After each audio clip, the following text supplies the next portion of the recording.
Hello friends and welcome back to the Radeon channel. So friends, today I will talk about EMTEK GeForce RTX 5070 Miracle White D712GB graphics card. So friend, EMTEK has announced new custom GeForce RTX 5070 graphics card in South Korea and the EMTEK GB205 Blackwell GPU based offering sport and slightly smaller shroud design. Its larger sibling are 2.5 slaughter and dual bias feature grant access to cooling and silent 0 dB modes. Another nearby physical switch can enable and disable the Miracle White D7 integrated auto ARGB system and MTech pricier Pelton offering in GeForce RTX 5080 and 5070 Ti. So friend, the cheapest price of RTA 5070 Miracle by D7 card at $700. So friend, this all-white triple fan design is housed in a dual slot form factor and the fan feature blue lightning.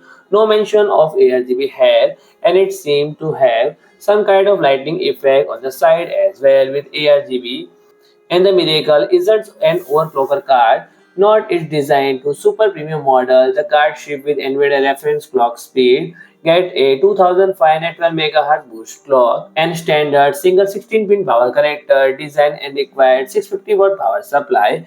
So friend, if you like my video, please do like, share and comment and don't forget to subscribe my channel and press the bell icon.